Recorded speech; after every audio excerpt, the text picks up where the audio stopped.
My delusional GF mocked. I'd rather stay single forever than marry a guy in work boots. I calmly replied, then stay single. 2 months later, she was jobless, humiliated, couch surfing, and begging for a second chance. Hey Reddit, so I never thought I'd end up writing something like this, but let's just say I learned the hard way that some people only love the version of you they can show off. What followed was chaos, lawsuits, lies, and karma doing what it does best. Buckle up. It's a story about building something real after watching everything fake collapse. I, David, 37 male, stone mason, custom home builder. I build houses for a living. Literally. I spend my days setting stone, measuring walls, and making other people's dream homes look like magazine covers.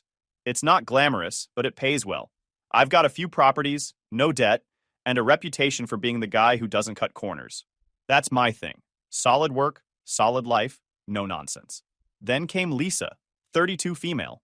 She was polished, confident, and had that kind of presence that made everyone else in the room feel like background noise. Within a few months of dating, she moved in with me. I'm not the type to play guessing games. If someone's in my life, they're in it fully. So I gave her a key. Let her use my credit card for groceries. Told her to make herself at home. I wasn't worried. She seemed responsible, respected my work, and pitched in with bills and everything. And I liked feeling like we were building something together. Around that time, she landed a job at some high-end skincare company downtown. Just a secretary gig, but you'd think she was running the whole empire the way she talked about it. It's not just skincare, David. It's luxury science, she said once while showing me a moisturizer that cost more than my truck's monthly insurance. I teased her about it, called her Miss CEO. She smirked and said, "Hey, I'm moving up fast. You'll see." That's when the shift started. At first, it was tiny things. She'd come home dressed like she was about to film a commercial, hair perfect, perfume strong enough to knock out a raccoon, and start telling me how her boss just can't function without her. And I was proud of her hustle, honestly. But then she started acting different. One morning, I was heading out for a site inspection, lacing up my steel-toe boots, when she wrinkled her nose and said, "You should really leave those in the garage, babe. They make the house smell industrial." "Yeah," I said. "They smell like they pay the bills." She laughed, but it was that type of laugh that meant she didn't find it funny. She'd say things like, "Manual work ages people faster. You should get into the management side." I told her I liked working with my hands. She smiled and said, "That's sweet, but someday you'll want to evolve." Evolve. Like I was a caveman with a hammer. But I didn't take it personally at first. I figured it was just her being image conscious. She was hanging out with her company's sales reps, girls who wore designer heels and carried handbags that could pay off a car loan. She probably wanted to fit in. I got it. I even told her to go for it. Dress nice, chase success, whatever made her feel good. Meanwhile, I was sketching blueprints for a house we'd been talking about. She wanted something modern but cozy, whatever that meant. She'd walk by sometimes, peek at my drafts and say, "You're amazing, babe. No one works as hard as you." Funny thing about hindsight, it shows you how blind you were. After she started working, she changed her morning routine. Used to be coffee and lazy conversation before she left for the day. Now it was full-blown rehearsals. Makeup, perfume, selfies, sometimes half an hour choosing which handbag fit the company culture. She'd leave without even saying bye sometimes. Too busy answering work messages. Then came the tone. That tone. The one that turns compliments into critiques. She'd say, "You work so hard, babe. I just wish you didn't always look so tired." Or, "You'd look amazing in a proper suit." Something less construction-y. I'd grin and say, "Yeah, I'll wear a suit when I'm burying someone. They're the same level of comfort." She'd roll her eyes and mumble something about me not taking image seriously. Still, I kept telling myself she meant well, that she was trying to make me better. It's wild how entitlement hides behind good intentions. She wasn't malicious, at least not obviously. She just started carrying herself like she was above me. She'd tell her coworkers her boyfriend builds custom homes. But from the way she said it, you'd think I laid bricks for pocket change. I even caught her exaggerating about our company once. Like she had a stake in it. Looking back, that was the start of the delusion. Lisa wasn't trying to be a partner. She was trying to be seen as something bigger by using me as the backdrop. And I was too busy drawing her dream home to notice I was building it for the wrong person. It started subtle, like one of those hairline cracks in concrete you barely notice until the whole wall gives. Lisa began rebranding me, as she called it. At first, I thought she was just being playful. Babe," she'd say while brushing her hair in the mirror, "you should start calling yourself a developer." It sounds more high-end. I laughed. High-end? Lisa, I literally lay stone with my own hands. She rolled her eyes. Yeah, but it's about presentation. People respect developers. Masons sound like guys who fix sidewalks. Right, I said, because fixing sidewalks would be a tragedy. She smirked, that kind of smirk that told me she thought she was coaching me toward greatness. To her, everything was a performance. A few weeks later, she invited me to one of her company dinners. Just a small thing, she said. We're celebrating the new product launch. Translation: a bunch of people pretending their overpriced face cream was curing world hunger. Her co-workers were exactly what you'd expect. People who say, let's circle back in real life. I shook hands, made small talk, kept it simple. Things were going fine until one of the higher-ups asked Lisa, "So, what does your boyfriend do?" Without missing a beat, she said, "Oh, he's a real estate developer." I blinked. Developer? I repeated, half laughing. That's a fancy way to say I build stuff with my hands. The guy chuckled awkwardly. Lisa's smile froze, like she wanted to melt into the carpet. Well, she said quickly, he manages projects and does custom builds. It's basically the same thing. Yeah, I said, except developers usually sit in offices while I'm out there actually making things exist. The table laughed politely, but Lisa didn't. She gave me that sideways look, the kind that said, "Shut up before I throw this wine in your face." On the way home, she was quiet. I knew that quiet. It wasn't sadness. It was brewing annoyance. Sure enough, halfway through the drive, she sighed and said, "You could have just gone with it. You don't have to correct me every time I'm trying to make you sound good." "I sound fine," I said. "You're the one who seems embarrassed to say I work for a living." She crossed her arms. "That's not it. It's about perception. You're not just a laborer. You run a business. You're successful. I'm trying to elevate you." I chuckled. "I don't need elevating. I'm not an app update, Lisa." She groaned and looked out the window. "You're impossible." "Nah," I said, grinning. "I just like being real. You should try it sometime." She didn't talk the rest of the ride. I honestly thought that was the end of it, but nope. That dinner just kicked off her Fix David campaign. Suddenly, my perfectly fine truck was too rugged. My clothes were too plain. My job was too physical. She started sending me links to $300 shirts. "It's not about the price," she said. "It's about the image." "The image of what?" I asked. "A guy pretending to hate sweat?" She sighed. "You don't get it." "No, I do. You want a boyfriend who matches your imaginary lifestyle, not the one you're actually living." Her jaw tightened. "You're being dramatic." I grinned. "Yeah, that's your department." The more she tried to shape me, the more I leaned into being myself, mostly to annoy her. She asked if I could at least park a little further from the restaurant so her coworkers wouldn't see the truck. I said sure, then parked it right in front, engine running, dust still kicking up. Petty? Maybe. Satisfying? Absolutely. But underneath the jokes, I could feel something changing. She used to brag about me, how I built homes from the ground up. Now she just called me busy with projects, like she didn't want to admit she was dating a man who used a hammer. The funny thing? The life she was ashamed of was the one paying for hers. I started watching her differently. Every word, every fake laugh at someone else's joke, every time she dropped a "we" when talking about my business. It was all theater, and I was just a prop she was polishing for her own show. So I smiled, stayed calm, and kept building. But not for her anymore.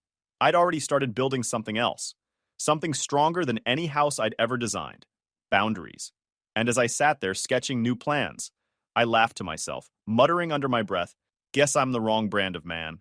A week later, Lisa's best friend Sarah got married. It was supposed to be the event of the year, according to Lisa, which already told me everything I needed to know. She'd been talking about it for months. What she'd wear, who'd be there, the networking opportunities. It wasn't a wedding to her, it was a red carpet moment. "Don't wear those," she said that morning, pointing at them like they were toxic waste. "Lisa," I said, tying the laces. "They're new. I literally bought them yesterday. They're still boots." "Right," I said, standing up. "And I'm still me." She rolled her eyes so hard I thought she'd strained something, but she didn't argue further. Probably didn't want to risk me making a scene before her big day. Not her wedding, mind you, Sarah's. But you wouldn't know it from how Lisa acted. The ceremony was massive. I walked in, saw the crowd, polished, corporate, glittering, and knew I stuck out like a coffee stain on silk. Still, I played it cool, smiled, shook hands, complimented the venue. I've worked on mansions smaller than that place, but I didn't say a word. I was there for Lisa, not to flex. She, on the other hand, was in full performance mode. Laughing too loud, smiling too wide, constantly checking her reflection in her phone. You'd think she was auditioning for a commercial. When dinner started, we sat at a round table with a few of her old college friends and their spouses. The conversation was exactly what I expected. Careers, vacations, whose kid got into what private school. I just listened, throwing in a comment here and there. Nothing fancy. Then it happened. One of the husbands, I think his name was Mark, looked at Lisa and said, "So, you two been together a while now, huh? When's the big day?" Lisa laughed. Not the cute kind, the performative one. That laugh she used when she wanted attention. "I'd rather stay single forever than marry a guy in work boots," she said, raising her glass like it was a punchline. The table erupted.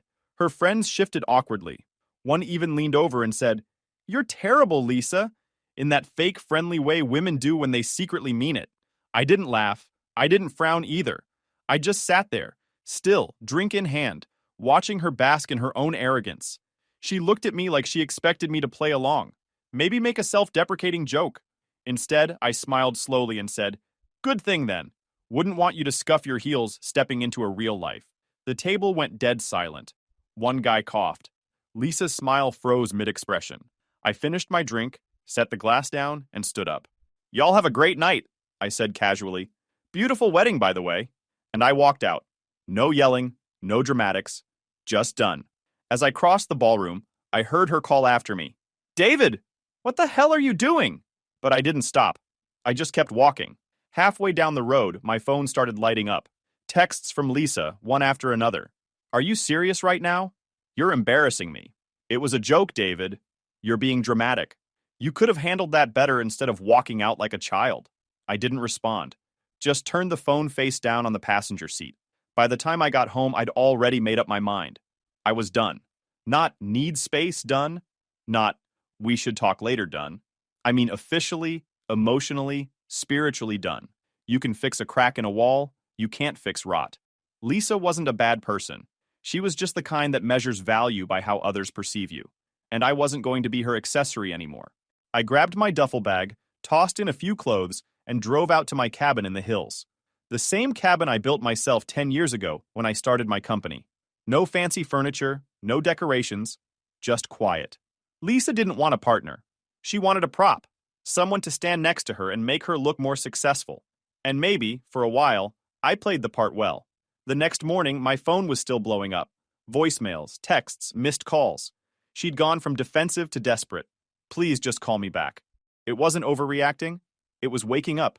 I guess to her, the biggest crime wasn't being disrespected. It was losing face. Lisa could keep her social ladder. I'd keep my foundation. And for the first time in months, I actually liked what I was building. The next morning, I woke up with zero emotion, just clarity. For the first time in that entire relationship, I wasn't trying to figure out what she meant or how to fix things. I knew exactly what needed to be done. I made 3 calls before breakfast. First, my lawyer. "Hey, Terry," I said casually, sipping coffee. "Need you to update the file. Remove Lisa from all access. Cards, utilities, the works." He paused. "You sure you want to do this now?" "Already did it in my head last night," I said. Second, the bank restricted the shared account. I'd opened it months ago for couple expenses. Apparently, her definition of couple expenses included $400 skincare serums and overpriced brunches. No yelling, no pettiness. Just surgical precision. By noon, I drove back to the house. Lisa was at work, pretending to be the company's next CEO, so I had time. I walked through the place once. Every room, every wall, every corner we'd picked paint for. Funny how empty a house feels when the illusion of love fades. I grabbed a notepad and wrote a short letter. Straightforward, no emotion, just facts. "Lisa, utilities stay on for 30 days. Don't turn my kindness into a shopping spree. Credit cards are deactivated. My lawyer's contact is below for any questions. Best of luck finding what you're looking for. David." Short, clean, cold, maybe, but necessary. I left it on the kitchen counter beside her favorite mug, the one that said "Boss Babe." The irony almost made me smile. Then I walked to my office, opened the safe, and stared at the custom ring I'd spent weeks designing. It was perfect. Sleek, elegant, built for the version of Lisa I thought existed. I shut the box, locked it away, and didn't look back. By the time she got home that evening, I was long gone. That's when the call started. At first, it was the usual. "David, please call me back. You can't just leave like that. We need to talk. You're overreacting." It was a joke. Then the tone shifted.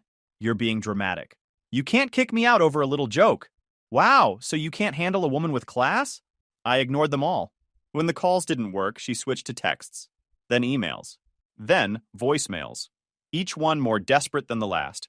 By day 3, she'd gone full PR mode. Lisa posted a long status on her social media, something like, "Sometimes people just can't keep up with your growth. Don't dim your light for a man who's stuck in his comfort zone." Subtle, right? She added a picture of herself at a rooftop bar, drink in hand, with a caption about independence and leveling up. The comments rolled in fast, her friends hyping her up with "Yas Queen" and "He couldn't handle you anyway." I saw it, chuckled, and went back to reviewing blueprints. But here's the thing about the internet. It remembers who was in the room. A guy named Johnny, one of the husbands who'd been at that wedding table, commented under her post, "Didn't you say you'd rather stay single than live with a guy in work boots? Pretty sure he's the one who walked out on you." Boom. Instant silence. Then came the roasting. Strangers jumped in. Some wrote, "Imagine mocking your hardworking man and crying when he leaves." And sis, he dodged a bullet. Within an hour, the post turned into a digital bonfire. She deleted it before sunset. By the next morning, her account was private. I didn't say a word. Didn't gloat. Didn't text. Didn't even mention it to anyone. I just went back to work like nothing happened. That's the thing most people don't get. Silence isn't weakness. It's power. You don't need to argue when the truth's already playing out on a public stage. Lisa, on the other hand, couldn't stand the silence. She needed noise, validation, drama. My calmness drove her insane. She sent another text, this time longer. "You made me look stupid. You walked out and let everyone think I'm the villain. You don't even care about the time we had." I read it once and set the phone down. Months of pretending, performing, and packaging a fake image wasn't love. It was branding.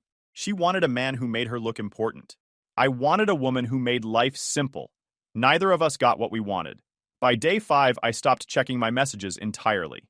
Instead, I threw myself into work. My crew noticed something was different. "You good, boss?" one of the guys asked. "Never better," I said, lifting a piece of stone. "Just decided to stop building for the wrong client." They laughed. They thought I was joking. I wasn't. I worked longer hours that week, but it didn't feel like work. I was lighter, free. There's something peaceful about doing your job without anyone trying to rebrand you. No one telling you to change your truck, your shirt, your life. Just you, the tools, and the quiet rhythm of progress. A few people asked what happened between us. I told them the truth in one sentence. She didn't like that I was comfortable being myself. No one needed more explanation. Lisa probably expected me to chase her, to argue, to beg her back just so she could reject me dramatically. But I didn't give her that satisfaction. I didn't send a single text, didn't stalk her socials, didn't mention her name again. That's what real closure looks like. Not burning bridges, but removing the map entirely. By the end of that month, my house was spotless, her things gone, and her number blocked. No breakdowns, no post-breakup drinking, no dramatic playlists, no what-ifs, just quiet. The kind of quiet that says, "This time, you did it right." And as I sat in my office one evening, the sun setting behind the half-finished blueprint on my desk, I smiled to myself. No drama, no chaos, just peace. The kind that can't be bought, faked, or filtered. That peace lasted exactly 6 days. I was in my office reviewing blueprints and sipping coffee when the front door slammed open hard enough to rattle the glass. My assistant peeked around the corner, eyes wide. David? She's here?" Of course she was. Lisa stormed in like she was delivering a court summons. Mascara running, sunglasses on top of her head, and a bag that looked like it had been chosen purely for intimidation. "You're unbelievable," she shouted before I could even say hi. "You think you can just vanish from my life and leave a note like I'm your intern?" I stayed seated, calm, collected. If peace had a face, it was mine. "Morning, Lisa." "Don't morning me," she snapped. "Do you have any idea how cruel that was? You embarrassed me in front of everyone at the wedding. You blocked me. You shut me out. And for what? Because of a joke?" I leaned back in my chair, hands behind my head. "You said you'd rather be single." "I'm just giving you what you asked for." Her jaw dropped. "It was sarcasm, David. I was joking. You're so sensitive," I said, smirking. "You keep using that word, it's about time to start getting creative." Her voice cracked as she tried to balance crying and yelling. "You're immature. You're throwing away something real because you can't take a little banter." "Nah," I said quietly. "I'm just done pretending." She froze. For a second, it looked like she was actually processing it. Then she scoffed, shaking her head. You'll regret this. You think your little alpha silence act makes you look tough? You'll realize what you lost when you see me with someone better. I smiled. If he exists, good luck to him. He'll need it. That hit a nerve. She grabbed her bag, glared at my assistant like she was part of a conspiracy, and stormed out the way she came in. I didn't chase her. I just turned back to my computer and got back to work. That's the thing about entitled people. They can't stand it when you don't feed their drama. That night, my phone buzzed with a number I didn't recognize. I ignored it twice before finally picking up. David, it's her mother, the voice said, sharp and commanding. You've made quite a mess, haven't you? I leaned back, already knowing where this was headed. Evening, ma'am. She's devastated, the woman continued. You men and your pride. Women say foolish things sometimes. You're supposed to forgive them. Yeah, I said. And men finally learned to stop funding them. Silence. Then a gasp, followed by a click. That was the last time I heard from her mother. I figured that was the end of it. A clean break, a dramatic outburst, and done. But Lisa wasn't built to let things go quietly. About a week later, one of my subcontractors walked into my office with his phone. Boss, you might want to see this. It was a forum post on a local community page, posted by an anonymous user, but written in a tone I knew way too well. Be careful hiring certain builders in town. Some use cheap materials, cut corners on safety, and overcharge clients. I worked with one personally, and trust me, looks can be deceiving. The post didn't name me directly, but it didn't need to. The details were specific enough. Locations, project hints, even a subtle jab about dusty boots and fake charm. Lisa. I could practically hear her smug typing while sipping a latte. I didn't respond. I didn't even call her. I just waited. Within a few hours, the post started getting comments. Most were people asking who she meant. A few guessed names. Then one comment showed up that flipped the entire script. This post is about David R. I'm one of his long-term clients. He built 2 of my homes. Every permit was clean, materials top-notch, and he's one of the most transparent contractors I've ever met. Whoever wrote this is lying. And badly. The comment came from a local business owner I'd worked with for years. The type whose word actually carried weight in the community. People jumped on it fast. Yeah, my cousin hired him too. Works solid. Lying about a builder online? That's low. Let me guess. Ex-girlfriend? I laughed when I read that last one. By the next morning, the post was flooded with replies roasting her. Someone even posted a screenshot of her old public Instagram, the same one she'd used to brag about dating a successful home builder. That sealed it. Within 24 hours, the post was deleted and her account disappeared. Word travels fast in small towns, especially when you try to smear someone who literally built half of it. A few days later, one of my suppliers called. Hey, you'll never believe who called me asking about our billing info? Lisa? I said. He chuckled. Yup. She wanted to know how much you actually pay for stone. Said she was doing research. I told her to get a life. That call made my day. Meanwhile, my business was thriving. The online drama actually gave me free publicity. People wanted to see what all the fuss was about. New clients called. Old ones rebooked. The irony couldn't have been sweeter. Lisa, on the other hand, got hit where it hurt most. Her reputation.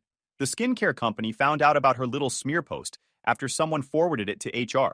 Someone forwarded her post to HR with screenshots tying it to me by name. Turns out their luxury brand image didn't pair well with employees starting internet rumors.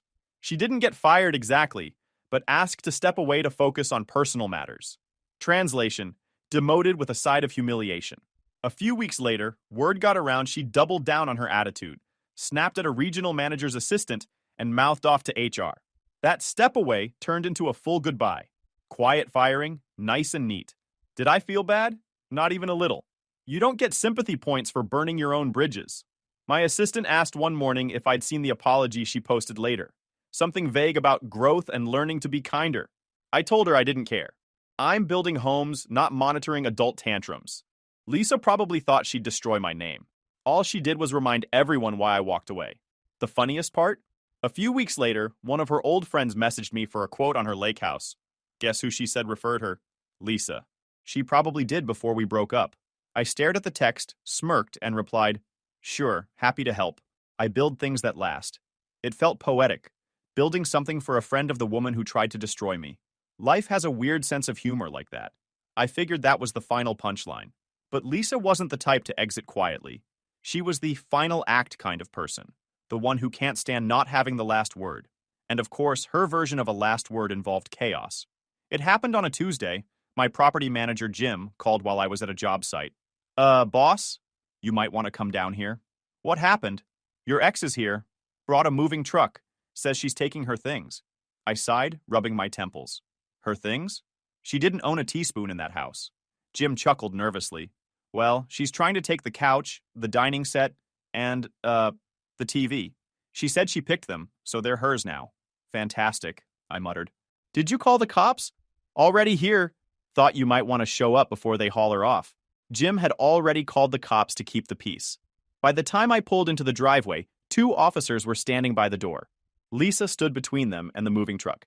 David, she said sharply, this is ridiculous. I have every right to my things. Your things? You mean the stuff I paid for? She lifted her chin. I lived here. I contributed to this home. That makes it partly mine. I grinned. Oh yeah? How many bricks did you lay? How many invoices did you pay? I'll wait. Don't be condescending, she snapped. I'm not leaving without what's mine. One of the officers asked for her paperwork. She had none. No lease, no name on the deed, no receipts, nothing. I'd kept everything under my business and personal accounts from day one, so legally she had 0 standing. The officer sighed. Ma'am, without proof of ownership or a rental agreement, this isn't your property. Lisa turned red. This is harassment! The officers asked her to step aside while they reviewed her paperwork, or lack thereof. 10 minutes later, they politely told her she had no legal standing. You can take your personal belongings, one said, but the furniture stays. Her eyes darted toward me, full of venom. You're going to regret this. I smiled. Already don't. She left eventually. No couch, no TV, no dignity. 2 days later, my lawyer called. You'll love this, he said. She's filing a claim for partnership rights. Says she contributed emotionally and should be compensated for that. I laughed so hard I had to put the phone down. Emotionally? Is that billable now? Apparently she thinks it is. But don't worry. We're sending proof she declined joint ownership last year. The emails you forwarded me, the ones where she said she didn't want the hassle of paperwork, they end the case before it starts. Sure enough, the claim was dropped within a week. Not even a court date. I thought that was the end of it. Then Karma decided to serve dessert. I heard from a mutual acquaintance that Lisa's company had let her go. Quietly, but very much permanently. Turns out, her executive persona caught up with her. The final straw was when she tried to boss around a regional manager's assistant. Word spread. HR got involved. And just like that, she was out. Fired. The luxury skincare queen was back to square one. I didn't find joy in it, exactly. But I won't lie. I smirked. Sometimes life hands out justice better than any argument ever could. A week later, I ran into her sister, Emma, at a local hardware store. She spotted me near the register and walked over cautiously. Hey, David. Emma, I said, nodding. Didn't expect to see you here. She gave me a small, sheepish smile. Yeah, well, guess who's back on my couch? I raised an eyebrow. Let me guess. She nodded. She's a mess. Lost her job, apartment's too expensive. Her friends stopped talking to her after the rumor thing blew up. She's been crying nonstop. I replied, she did that herself. Emma sighed. You're not wrong. Honestly, I tried to warn her. She was always like this. Like what? Delusional, she said quietly. Always chasing some status, always acting like she was above everyone. She used to call you her manual labor phase. I couldn't help but laugh. Manual labor phase, huh? Guess the manual laborer built more than her career. Emma cracked a smile despite herself. She's still blaming everyone else. You, her boss, the economy, the alignment of the stars. Take your pick. I shrugged. Accountability's heavy. Hard to carry when you're allergic to effort. She snorted, then stopped herself. I probably shouldn't be laughing. It's fine, I said. You're allowed to find it funny. I sure do. We chatted a few more minutes before parting ways. As I walked out, I realized I didn't feel bitterness. No satisfaction, no gloating, just calm. She'd written her own ending, and I didn't even have to lift a pen. No bitterness, no regrets. Just quiet satisfaction, the kind you earn, not post about. Months later, I was finishing up the new house I'd designed, the one that was supposed to be ours. Except now it was entirely mine. Every inch of it was built the way I wanted. Thick stone walls, wide open windows that let the morning light spill in, a space that actually breathed instead of posing. It sat on a hill overlooking the valley, quiet, solid, Timeless. Every nail, every beam, every slab of stone had my fingerprints on it. No designer's nonsense, no Pinterest boards, no make it brighter suggestions. Just function, craftsmanship, and peace. The guys on my crew joked that I was treating this project like therapy. They weren't wrong. It was the cleanest kind of therapy there is, one that ends with something permanent. By the time the last wall was done, I'd already moved a few things in. A coffee table I built myself, a couch that didn't squeak, my favorite chair by the fireplace. The house wasn't just standing, it felt alive. Then, one afternoon, while I was fixing up the stone trim near the entrance, I saw a familiar car pull up. Lisa, of course. She got out wearing oversized sunglasses and a look that screamed, I haven't learned a damn thing. Her hair was tied up, makeup layered thick, but she looked rough, like someone who'd been chasing closure and only finding walls. Wow, she said, scanning the house.